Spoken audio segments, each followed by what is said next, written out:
são reflexões, são certas colocações para que nós possamos refletir sobre o que estamos fazendo aqui. Quando a Bruna me perguntou, eu falei, vamos falar sobre livre-arbítrio e independência. Parece que são coisas antagônicas, e de fato são. E nós dificilmente conseguimos transitar com equilíbrio e saber o que nos cabe fazer em nossa caminhada.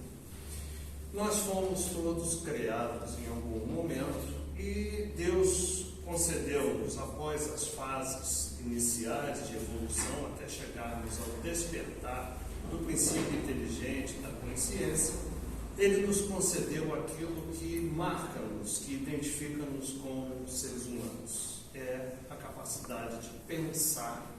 E a capacidade de pensar nos leva à capacidade de escolher.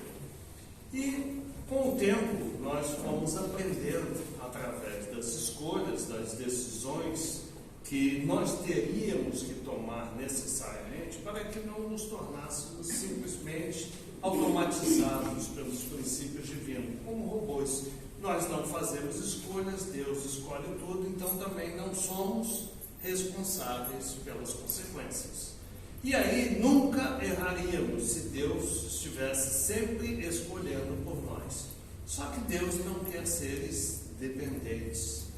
Deus nos criou para sermos co-criadores, para sermos proativos nessa empreitada que é a vida no universo.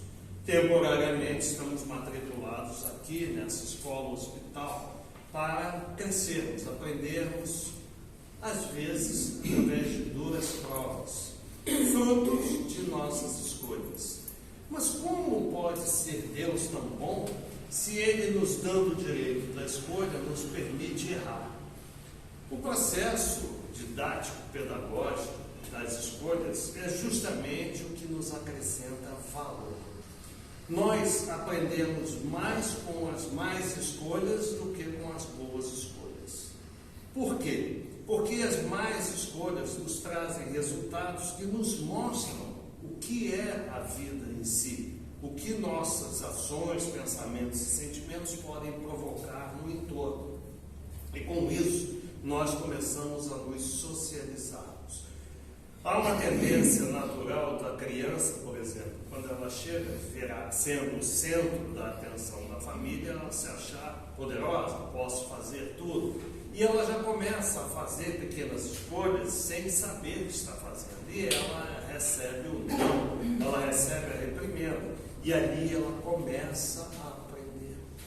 Quem não recebe o não ou a contrariedade desde pequeno se transforma em uma pessoa difícil de conviver.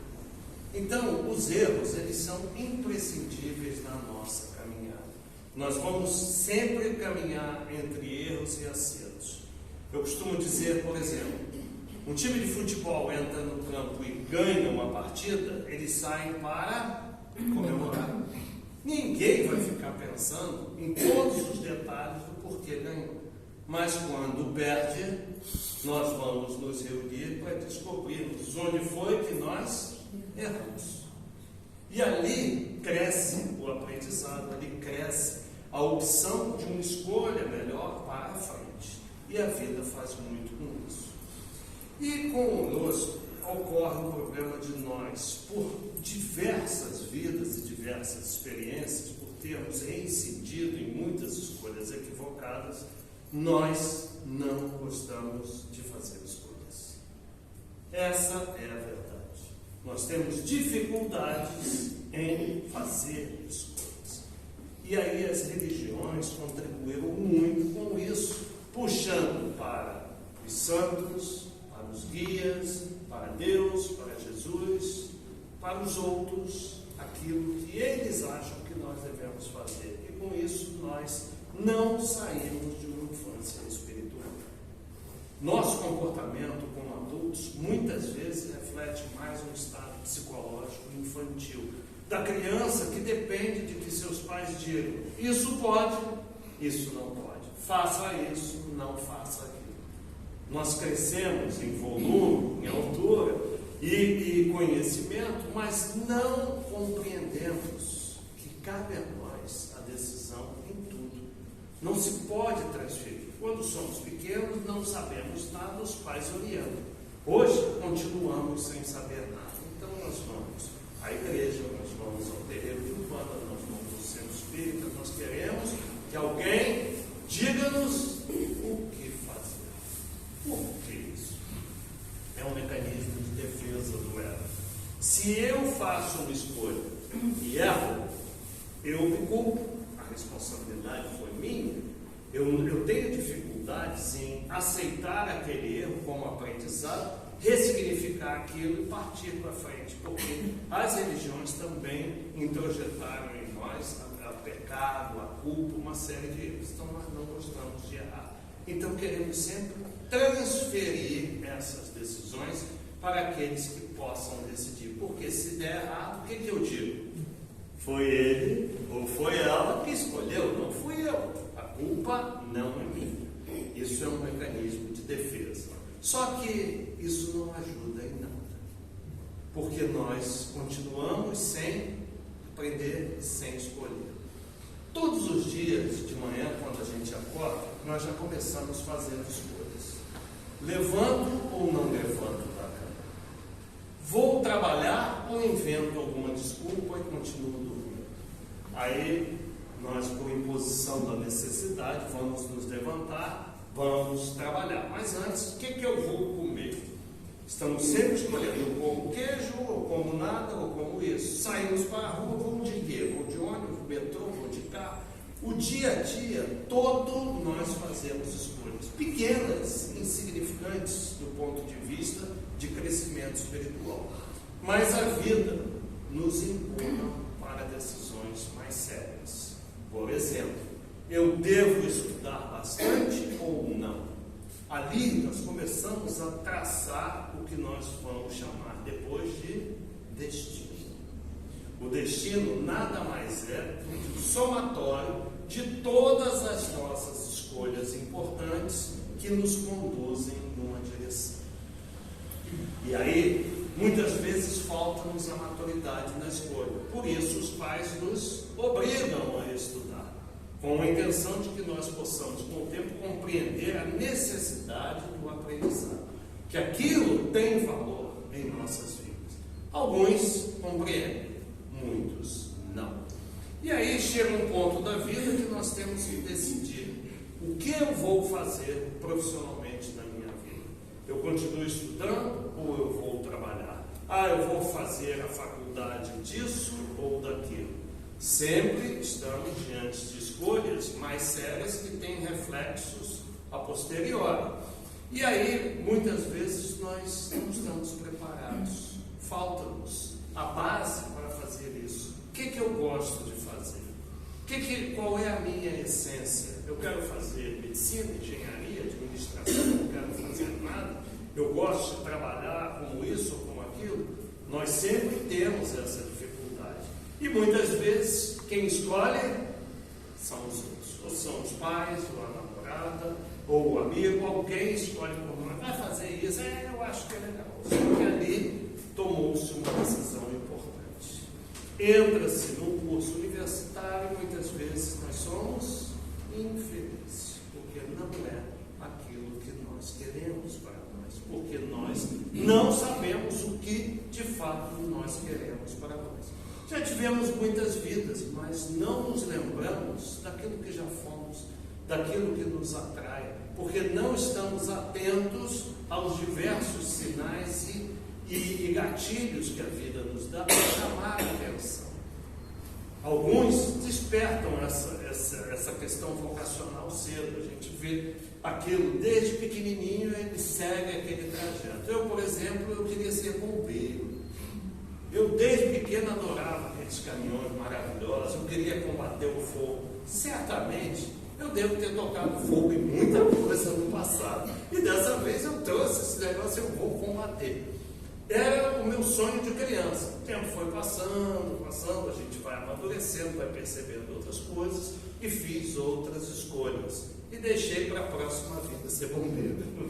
Embora na empresa eu trabalhasse na brigada de incêndio. Era um jeitinho de contornar aquela questão que ficou reprimida. E ali nós podemos definir um destino de alegria, de realização ou frustração. Por isso, alguns começam cursos e abandonam. Não é isso que eu quero. Vai para outro, também não é isso. Quando olha, já está com 60 anos, não fez curso nenhum. Porque ele não sabe escolher. O que falta para essa escolha? Será que ele não se libertou da dependência de alguém dizer, faça isso, você vai ser feliz? E onde é que a gente vai procurar às vezes isso? A gente vai no terreiro conversar com uma entidade, vovô, o que eu devo fazer da minha vida? Olha, o preto velho, eu gosto muito, eu nasci dentro da Umbanda, trabalhei muitos anos dentro da Umbanda, e o preto velho era falar, filho, eu não sou do departamento de recursos humanos, eu não sei te dizer o que você pode fazer, não contrato ninguém, a escolha é sua. As entidades sérias não decidem por nós, mas nós nos apegamos a essa dependência para fugir da responsabilidade da vida. Segundo momento importante, nós nos apaixonamos, gostamos de alguém e pensamos em traçar um caminho com uma família. Nós temos que resolver se vamos fazer isso ou se não vamos fazer isso. Vamos fazer isso. Então nós vamos resolver se vamos casar ou se vamos nos juntar. E aí depois nós vamos resolver, vamos ter filhos ou não vamos ter filhos. E a escolha vai trazendo uma série de consequências. E muitas vezes, eu diria, a maioria, nós somos movidos por emoções, impulsos, sem refletir naquelas consequências. Então, tem uma imagem que eu uso em algumas palestras de uma árvore com inúmeros galhos. Nós começamos a caminhar pelo tronco da árvore e chegamos em algum momento em que os galhos estão ali e a gente tem que resolver para que galho nós vamos caminhar. E a gente escolhe este galho. Aí começa a caminhar para cá, vem outros galhos, caminha para cá, para cá, para cá, para cá, para cá. Quando chega um ponto da vida, não há retorno, porque aquele galho do outro lado era melhor. Porque a gente agora entendeu isso. Só que a gente já traçou esse destino. Como evitar essa situação? Como aprender a escolher e não depender de alguém, encarnado ou não, para me dizer o que eu vou fazer? Aí reside o nosso maior problema. O ser humano não sabe escolher. Por quê? Porque ele não foi ensinado a se posicionar diante da vida e refletir sobre as possíveis consequências. Observemos as nossas vidas. A maioria das nossas escolhas foram feitas por impulsos ou por emoções, sem uma reflexão profunda sobre quais as consequências. Se eu tiver filhos, quais são as consequências? Eu vou ter que abdicar do meu lazer em certas situações, ou melhor, compartilhar com ele. Eu vou ter que abrir mão de certas coisas. Eu vou ter uma pessoa que durante um bom tempo da vida vai depender não só economicamente de mim, mas em todos os aspectos. O afeto, nós vamos ter que, um casal vai ter que dividir o espaço para a introdução de 1, 2, 3 filhos. Então, muitas coisas mudam e muitas vezes as pessoas tomam aquela decisão no impulso e depois ficam, o que eu faço com essa criança? Não era o que eu queria, pô, esse menino me dá trabalho, eu não faço mais nada porque eu tenho que dar atenção para essa criança. E aí a gente não pensa antes. E se por acaso nós recebermos na nossa família um espírito necessitado de reajustes que possam trazer problemas no futuro, a nossa responsabilidade transcende apenas a questão material. Tem todo um comportamento educacional para transmitir valores. E infelizmente nós vivemos numa sociedade consumista, materialista e altamente comprometida com o seu próprio sucesso. Então abandona seus filhos. Vocês veem em todos os lugares. A criança está ali, o pai, a mãe chega, dá um celular, fica aí jogando. Os pais estão fazendo outra coisa, a criança está ali, recebendo aquela dosagem imensa de informação. Chega num lugar, a criança está distraída, ela não interage com ninguém, porque o mundo dela é aquilo ali. Uma vez nós fomos jantar no La Mole, eu estava sentado, conversando, todos nós, eu observei, chegou um casal com uma criança, a menina sentou, o pai sentou, a mãe sentou, o pai abriu o laptop, começou a trabalhar, isso era à noite. A mãe abriu o celular, começou e deram um tablet daquele para a garotinha e ficaram aqui. O serviço veio, eles comeram, ninguém falava com ninguém. Eles estavam aqui, traz uma coca. Aí o cara botava a coca, ele pediu uma coca, bebia, agora é comida, comer e tal. E aquilo chamou a minha atenção, eu comecei a observar discretamente, claro. Eu via que a família não interagia nada. A garota na dela, a mãe na dela, daqui a pouco a conta. Pagaram a conta e foram embora. Eu falei, o que tiveram fazer aqui? Por que a gente se reúne? Não é para conversar, trocar, interagir, enriquecer aquela relação? Não, é algo mecânico. Deixa a garota lá. A mãe ficou lá, o pai ficou lá, fechou o laptop e foram embora. Eu digo, isso aqui é o mesmo que deve acontecer dentro de casa. É uma escolha. Abandonaram a formação psicológica, emocional de uma criança, que vai se criar de outra forma. Futuramente, se ainda estiverem juntos, vão envelhecer, o que eles podem receber de uma criança dessa? A mesma indiferença que plantaram no coração dela. Daí vem a questão da responsabilidade. Eu vou ter filhos, eu tenho disposição, é isso que eu quero realmente. Eu vou poder me dedicar a criar uma vida que vai depender de mim, principalmente se trouxer, por exemplo, algum problema congênito que exige muito mais. Nós não sabemos o nosso passado. Pode vir um espírito necessitado e certamente ligado aos pais, ligado à família, que vai exigir uma atenção, uma dedicação por toda a vida. Por toda a vida. E uma preocupação sempre. Se eu partir, quem vai cuidar dele? Então, tudo isso gira em torno de decisões que nós vamos tomando ao longo da vida.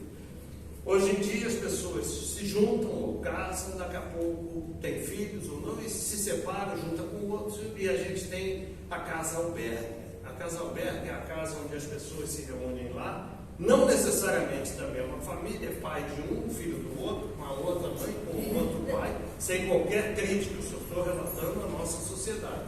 E aí eles se reúnem só para dormir, porque não existe relacionamento. Não existe modelo pai, não existe modelo mãe, não existe a orientação, porque está todo mundo focado no seu mundo. E aquele grupo social, que deveria ser uma família, não se constitui corretamente. Obviamente não vai criar laços. Decisões erradas, como dizia um personagem antigo, eu sou muito velho, tá? Era na época de Moisés, o padre dizia, casa separa, casa separa, casa separa. É fácil, só que o cara vai acumulando um monte de pensões, né? Enquanto ele pode pagar, ele não está nem aí. Só que, e as consequências da prole daqueles que foram gerados? Nós respondemos pelas nossas escolhas. Uma das passagens nos diz o quê? A cada um segundo suas obras. Vamos colher aquilo que plantarmos. Até o momento da escolha, nós temos várias sementes. A hora que nós plantarmos, nós já temos definido o que nós vamos colher. É isso que falta na maioria das pessoas. É isso que muitas religiões não ensinam. Pelo contrário, aprisionam numa dependência de alguma entidade, de um santo, ou de Jesus, ou de qualquer coisa. É muito comum. Eu trabalhei no Nordeste também, você via aquela miséria e dizia, não, é isso que Deus quer de mim. Como Deus quer isso para você? Te dá a oportunidade de você crescer, mas acomoda-se e se sujeita à vontade de Deus, como se Deus tivesse vontade. Falta-nos a conscientização de que nós traçamos o nosso destino. Um passo hoje pode decidir um futuro amanhã. Um bom passo pode nos trazer um bom futuro. Um um passo errado é o caminho para galho errado da árvore, quando deveríamos vir para cá. Só que nos falta aquilo que falei. Como fazer as melhores escolhas? Geralmente, nós seguimos a opinião de outros ou naquela rompante de emoção. Vamos casar, vamos ter filho, vou fazer isso, vou fazer aquilo. Não houve uma reflexão profunda, porque não fomos educados a pensar. Nós entramos nas escolas, recebemos uma gama enorme de informações, mas ninguém nos diz o que eu vou fazer com isso.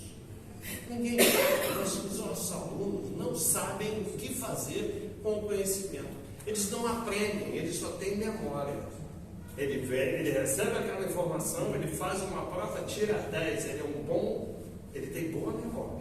Porque no mês seguinte ele já esqueceu aquilo ali, apagou, que nem memória apagou. Ele não vai servir aquilo para nada.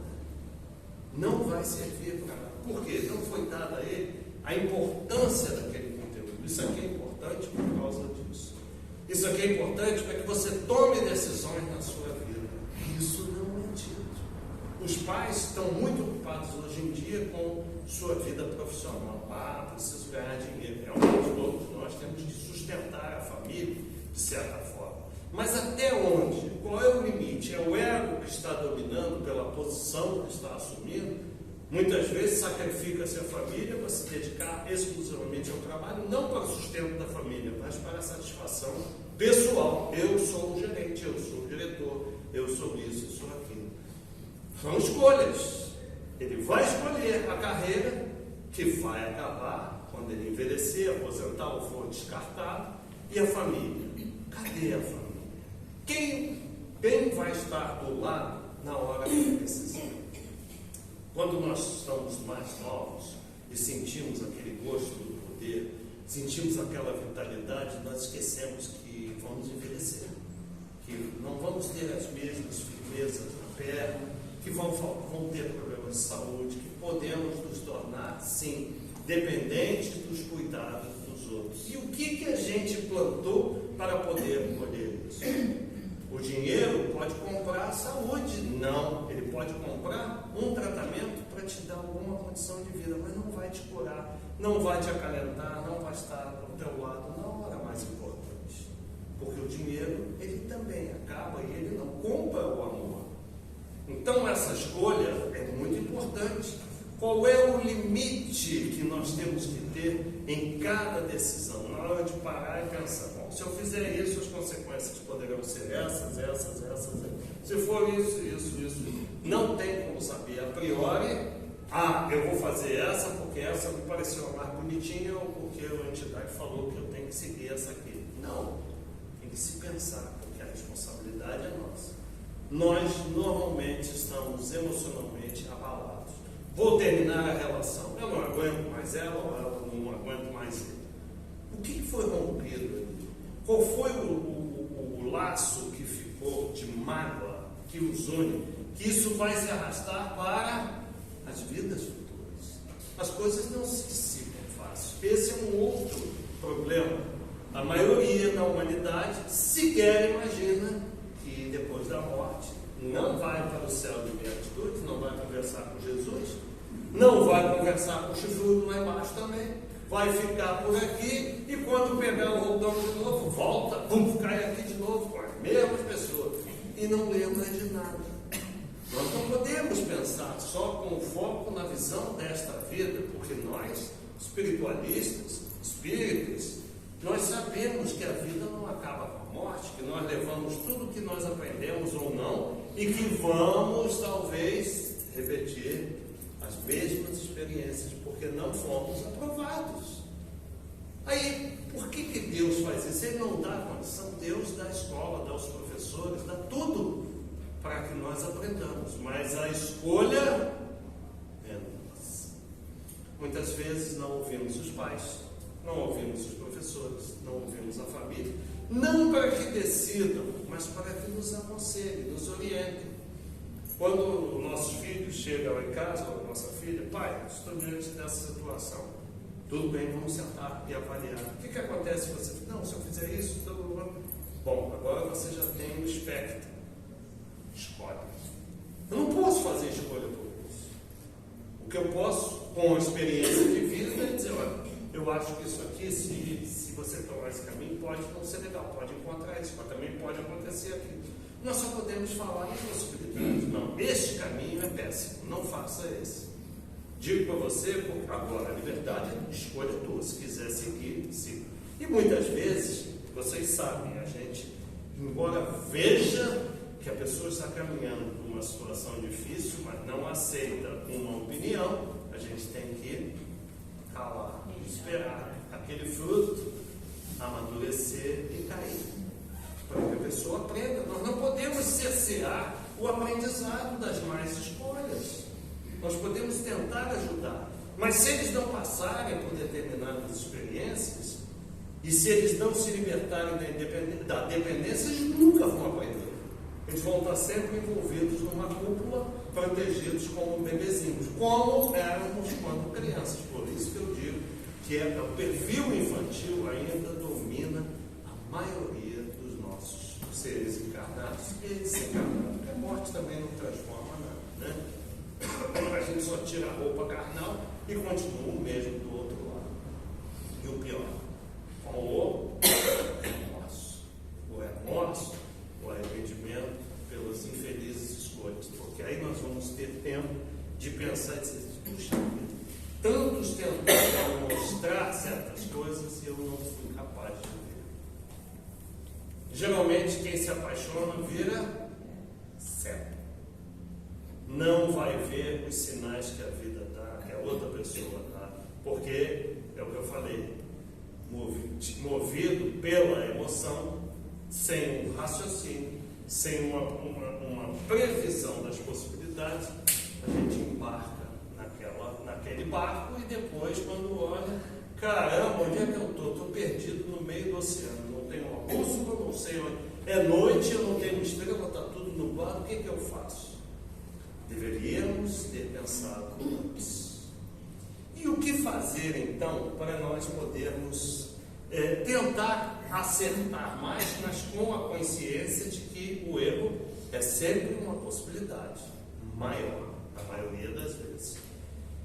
Nós não temos como evitar que mesmo aquelas previsões que nós fizemos mais ou menos possam ser modificadas. A vida é muito dinâmica. Nós trabalhamos com probabilidades e nós não temos nenhuma situação que possamos afirmar que isso vai acontecer. Isso também é mas eu sou otimista, tenho certeza que se eu escolher isso aqui vai dar certo. Pensa na possibilidade, não é ser pessimista, não, isso não vai dar certo, não é isso, tem que chegar uma hora e fazer escolhas. Então nós temos que ter conhecimento e nós temos que valorizar uma coisa que nós desconhecemos, que é a intuição. A intuição é aquela voz do Deus interior que habita cada um de nós, que é a essência do amálgama de experiências que é o nosso espírito, que lá dentro grita, mas a gente não escuta. Olha isso aqui, olha aqui, olha aqui, e a gente não dá bola. O mundo seduz, a nossa mente está sempre ocupada com uma série de coisas. Nós não temos tempo para isso, nós não temos tempo para ler, nós não temos tempo para nada. Hoje em dia, uma sociedade de consumo de informações superficiais, o cara lê meia página na internet e acha que já entende tudo, por exemplo, de doutrina espírita. O cara lê 2 linhas, já sei tudo de física quântica. Não aprendeu nada, não sabe nada, porque ele não se deu livro. Livro é muito chato. Livro é muito chato. Eu tenho notado isso aqui, eu leio aqui, ele lê 2 páginas e abandonou e não lê. Por quê? Não fomos educados a ser curiosos, em buscar informações para alimentar o espírito. Não é só uma questão de aprendizado profissional. O homem não pode estudar só um assunto. Ele tem que ser bem eclético, ele tem que conhecer de tudo. Eu conheço, a gente lida com muita gente, eu vejo muitos colegas espíritas. Você lê o quê? Eu só leio o livro espírita. Eu não devia fazer isso. Você devia conhecer as outras religiões, você devia ler sobre ciência, você devia ler sobre assuntos atuais, você tem que ler de tudo, porque você não vive só naquele nicho. Você tem que conhecer as coisas, senão você se torna dependente só do que está ali. E se nós observarmos, a literatura, ela tem trazido sempre mais do mesmo.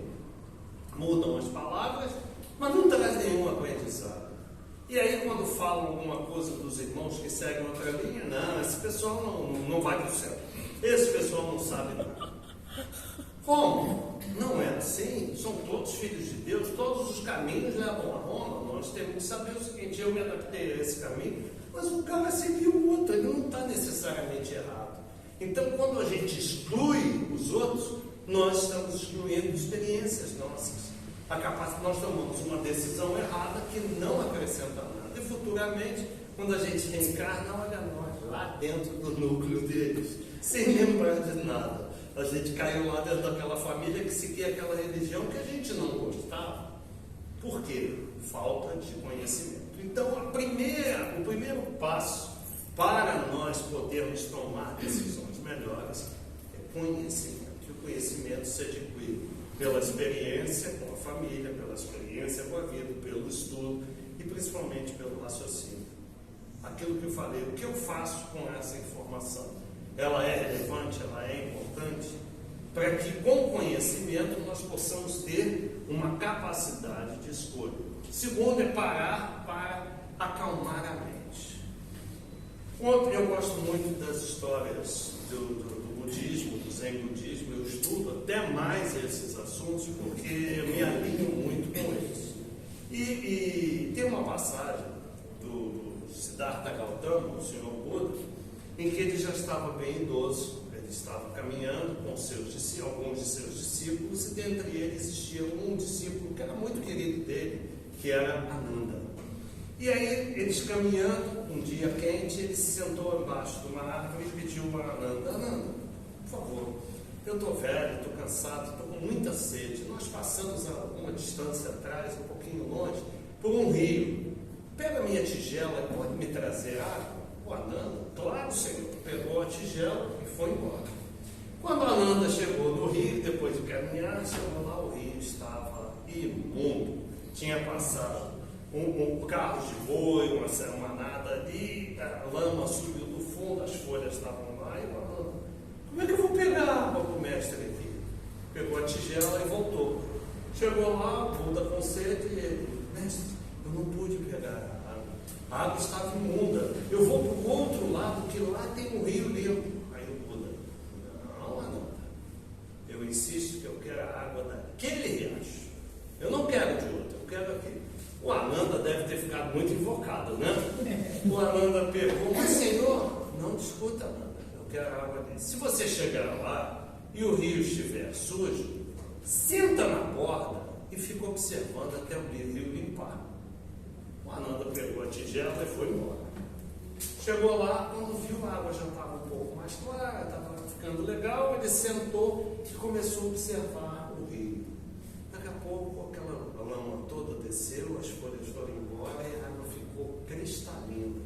Aí o Ananda teve uma iluminação, foi lá, pegou a água e voltou todo contente com o mestre. Chegou no mestre, entregou a água limpinha e beijou o pé, e tocou o pé do mestre, em sinal de agradecimento. E o Buda falou: por que você está me agradecendo? Fui eu que te pedi um favor, eu que tenho que te agradecer. Ele falou: não, mestre, a sua insistência me trouxe uma riqueza muito grande. Eu confesso ao senhor que eu saí daqui muito chateado, com raiva do senhor, porque eu queria aquela droga daquela água.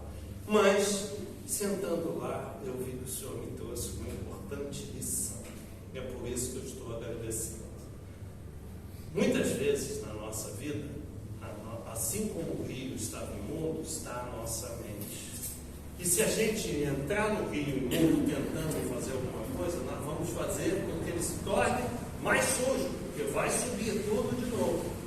E assim é a nossa mente.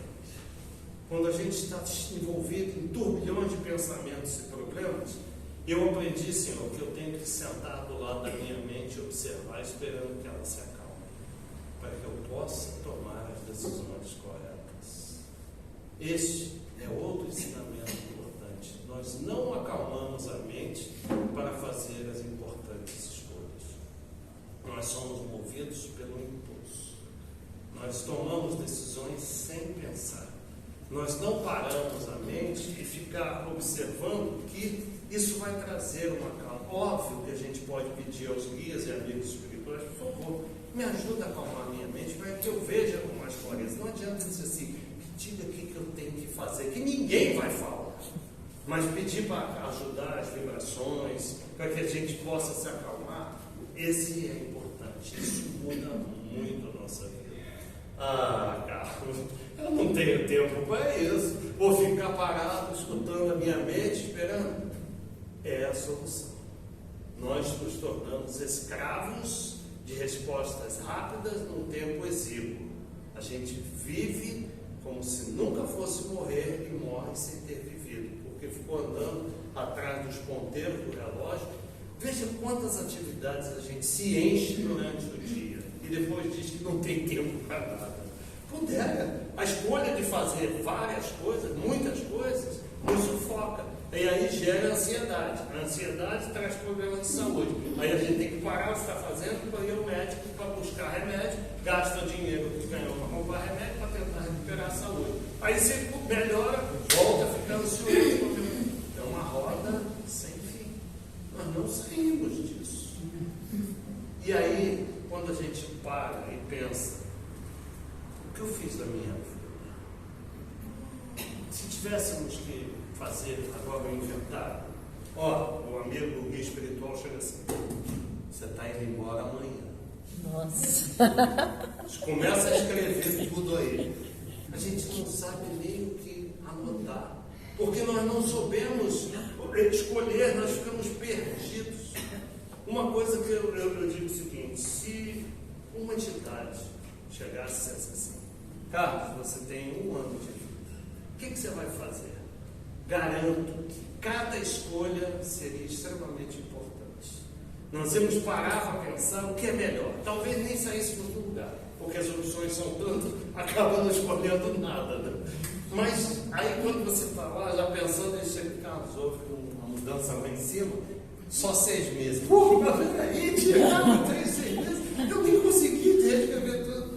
Não posso fazer nada, bicho, a sua saúde está comprometida. Aí você começa já ansioso a querer anotar. Cara, deu ruim, 3 meses, e olha lá. E você vai ficando angustiado. Você começa a pensar nas escolhas que fez antes, porque elas te trouxeram a doença. Até que ele chega e diz assim, cara, sinto muito, tem 1 semana. O que você faria em 1 semana que pudesse dar valor à sua vida? Vamos reunir a família, vou ficar com meus filhos, vou fazer isso, vou fazer aquela viagem. Cara, não dá tempo. Ótimo, vai juntar com os filhos, vai ser bom. Você vai morrer, não tem jeito. Carlos, deu ruim, é amanhã. É amanhã. O que a gente faz? Chora. O que a gente faz? Começa a pensar. É isso que a gente tem que pensar mais pra frente. Quanto tempo eu tenho? Não sei. Mas o tempo que eu tenho que procurar fazer as melhores escolhas. E aí entra a questão da dependência. Seja a dependência de alguém, ou seja a dependência da própria vida.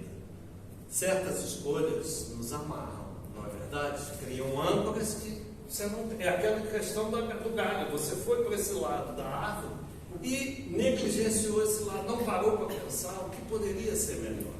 Então, esta decisão inicial que te trouxe para cá, hoje é uma dependência que não te deixa mudar. Nós não mudamos a nossa vida completamente depois de uma certa idade. Nós podemos compensar algumas derrotas, algumas frustrações, mas o nosso destino já foi traçado. Por isso que um escritor antigo dizia que nós tínhamos que viver 2 vezes, uma para ensaiar e a outra para valer a peça de fato, para encenar de fato a vida. Mas nós não temos isso. Essa é o ensaio da próxima. Nós já estamos vivendo. E aí a gente vem com aquela mochila cheia de pedras pesadas. Orgulho, vaidade, presunção, arrogância, sofrimento, depressão pesada. Para que Deus manda a gente assim? Para a gente sofrer? Não. Temos que eliminar a ideia de que o sofrimento nos eleva. Não. Qual é o pai que quer que o filho aprenda somente pelo sofrimento? Nós não fazemos isso com nossas crianças. Por que Deus faria conosco? O sofrimento é a forma como nós encaramos as situações. Mas aquelas pedras que estão aqui nas minhas costas, fui eu que botei na mochila ao longo do tempo. Mas eu não sabia das consequências. Muito foi mostrado. Nós não somos aqui marinheiros de poucas viagens.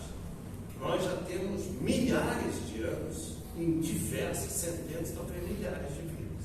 O problema é que, mas Deus podia ajudar, né? Nós esquecemos, né? Nós esquecemos, sim. Não seria bom lembrar de certas coisas, porque talvez não estivéssemos prontos para enfrentar e fazer escolhas melhores. Pensa só, fui um general romano, um gladiador, um centurião, e matava todo mundo. Se eu lembrar disso hoje, como é que seria quando eu tivesse um ataque de raiva ou de explosão? Cadê minha espada? Cadê a espada? Eu vou matar esse cara. Então, o esquecer certas situações é muito importante. E aí também, aquilo que é bom a gente não esquece. Aquilo que agregou o valor espiritual, nós não esquecemos. Mas aquilo que não nos melhora, é melhor esquecer. As provas da vida vão trazer situações onde nós vamos ser contrariados, nós vamos ser humilhados, nós vamos passar por uma série de coisas, mas se a gente tomar aquilo como um castigo ou um sofrimento, nós não nos libertamos da culpa. E aí fazemos péssimas escolhas. Se nós observarmos cada situação da vida, eu sei que é difícil. O que a vida está me mostrando? O que ela tem que ensinar com essa situação? É aquilo que eu falei, nós não usamos o tempo para balizar as nossas escolhas. É mais fácil depender de alguém, pergunta para alguém dá orientação. Você faria isso. Se der errado, a culpa é dele. Não fui eu que escolhi. Aí quando eu chegar lá, não, Senhor, não fui eu, não, foi o fulano. E ele vai dizer assim, mas quem tinha que escolher é você.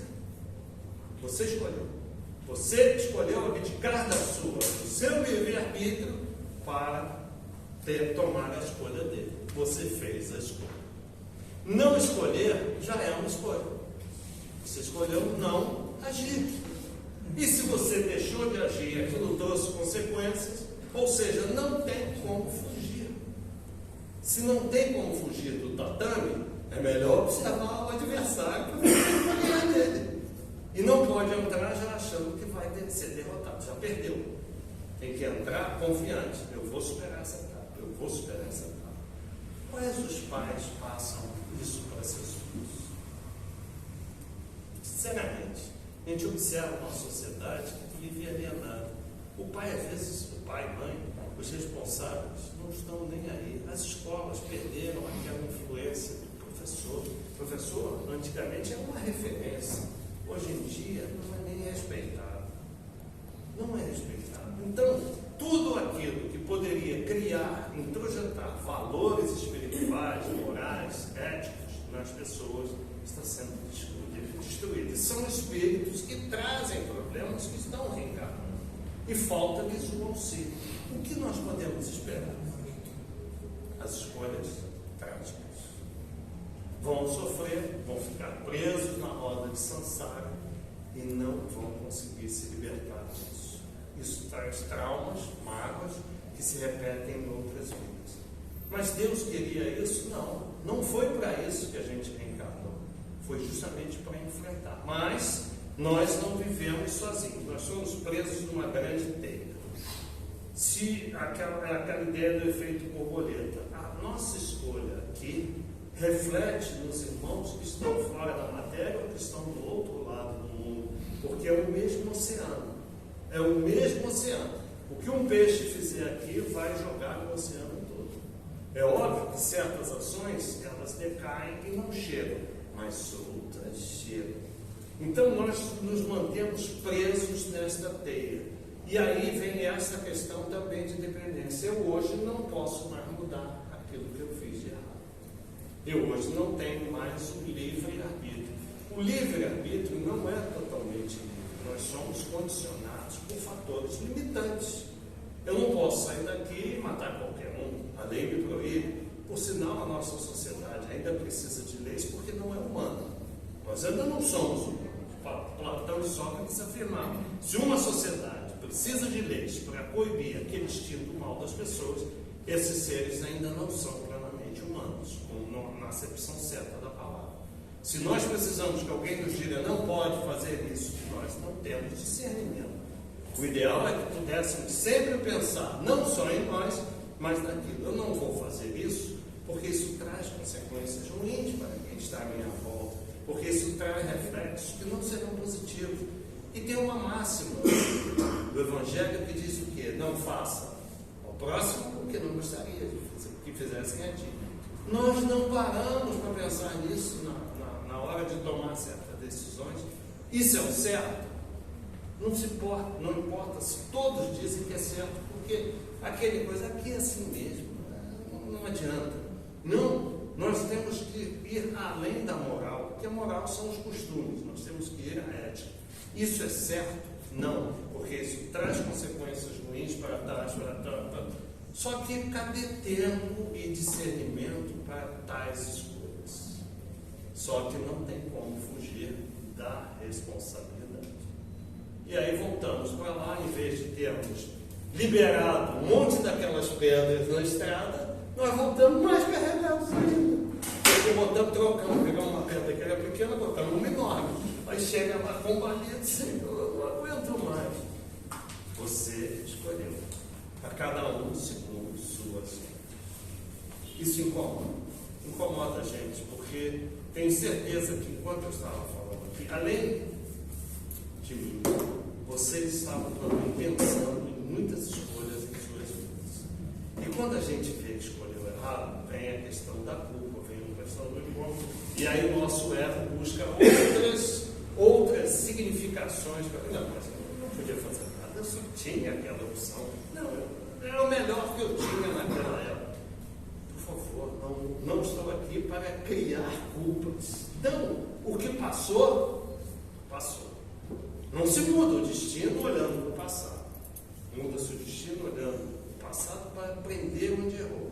O presente para as novas decisões e o futuro para aguardar. Esse é outro problema que no budismo a gente estuda muito. O ser humano nunca está presente no dia de hoje. Nós nunca estamos no presente. Ou nós estamos com mágoas e sofrimentos, ressentindo os erros do passado, ou nós estamos ansiosos com as expectativas que muitas delas não vão se concluir no futuro. Nós nunca estamos no dia de hoje. Mas o dia de hoje é o dia da escolha. É o presente, por isso tem esse nome, que nos dá a oportunidade de construir o futuro. Mas nós estamos pensando no futuro, o presente está passando, quando a gente olha o futuro, não aconteceu e já é presente, e a gente não sabe o que fazer. Ou então está sofrendo com o passado, e aí bota a âncora e não sai nunca do lugar. Vai chegar no fim da vida, vida, sofrimento, Deus não gosta de mim.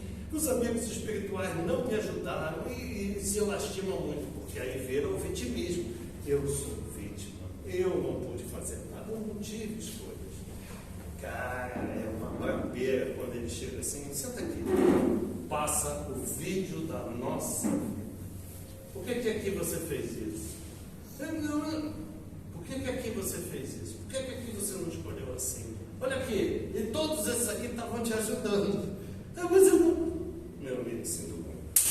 Reprovado, volta amanhã. E a gente volta para cá, embalado, bonitinho, cai da cegonha aqui de novo e começa a mesma história. Que nem o aluno repetente. Eu não aguento mais estudar fração. Eu não sei fração, mas todo ano eu repito e caio com essa mesma professora. Que praga! Aí a gente já começa a se revoltar. Olha só, os momentos que antecedem decisões importantes, eles têm que ser pensados. Pode ser errado? Pode, a gente pode, mesmo pensando tudo, pode ser que a vida não caminhe naquele sentido, porque nossas decisões não dependem, as consequências não dependem muitas vezes só de nós, depende da decisão de outros. Então, nesse conteúdo probabilístico de coisas, nós temos que tentar pegar a melhor possibilidade para que os resultados sejam os melhores possíveis. Mas não se pode pensar egoisticamente, só em mim.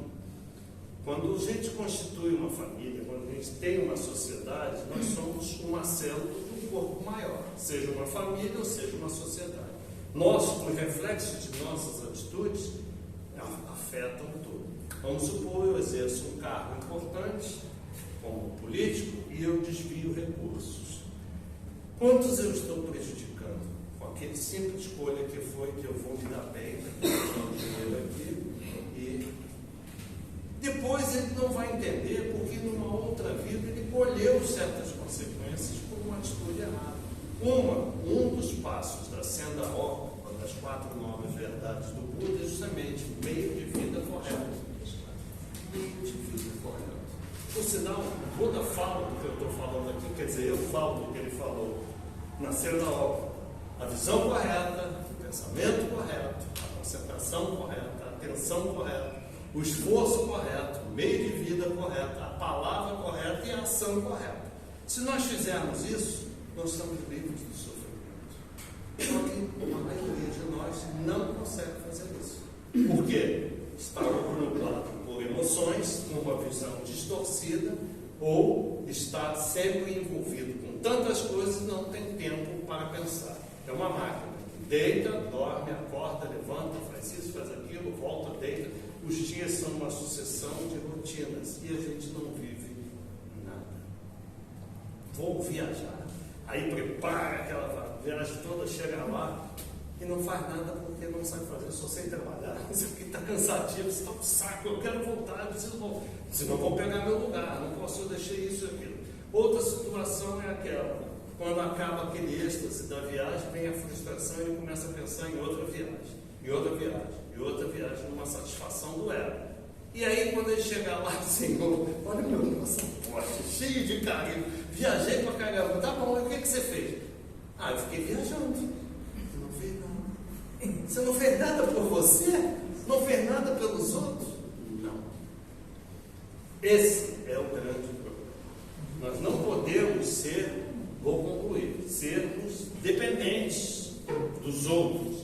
Não podemos fazer escolhas que nos tornem dependentes das consequências. Para isso, nós temos que exercer o princípio inteligente que Deus nos deu.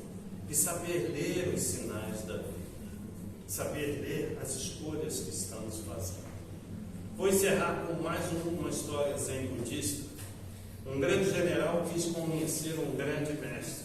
E aí o mestre estava sentado lá onde ele ficava, o general chegou e foi apresentado pelo discípulo do mestre. Mestre, aqui está o general fulano de tal, que conquistou um monte de coisa, fez isso, fez aquilo. O mestre nem olhou para o general e falou: isso aí é uma açougueira, isso aí não vale nada, esse homem é um lixo.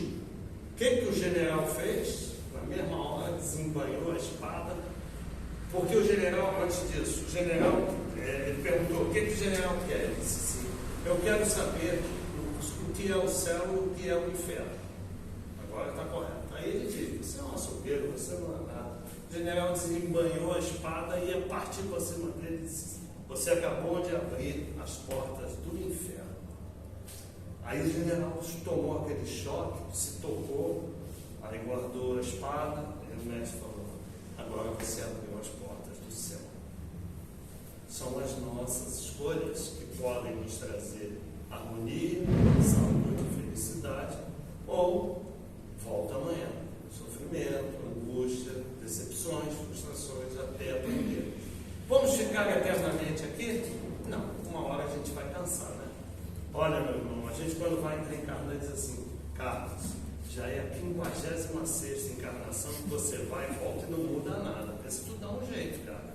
E a gente esquece. Esquece porque não lê os sinais da vida. E não lendo os sinais da vida, não sabe o que ela está querendo mostrar. E não sabendo, a gente não escolhe direito. E não escolhendo direito, a gente repete dia. Eu espero ter podido ajudar, mais do que grilar vocês. Não quero gerar culpa, mas a ideia é justamente nos tornarmos cada vez mais conscientes do que nós estamos fazendo aqui. Não estamos apenas vivendo, comendo, trabalhando, não. Nós estamos aqui mudando o destino do nosso espírito, para que com o aprendizado nós realmente possamos evoluir. E podendo, com a autotransformação e a espiritualização, nos libertarmos das dependências religiosas e sermos os construtores do nosso destino. Que é isso que Deus quer de todos nós. Muito obrigado pela atenção. Vocês têm que, se quiser fazer alguma pergunta, eu tento responder. Não sei se sei, mas fiquem à vontade, não tem problema não. Botei muitos gritos. Eu tô reflexiva. Para todo mundo agora. Faça pergunta. Vários ou não pontos faça de... pergunta? Não, eu tô com uma interrogação aqui. Bom, meus irmãos, eu agradeço mais uma vez o convite de vocês. Muito obrigado mesmo. Foi uma alegria, um prazer conhecer essa casa que eu não conhecia. E quando houver oportunidade, contem comigo, tá bom? Obrigada mesmo. A gente agradece.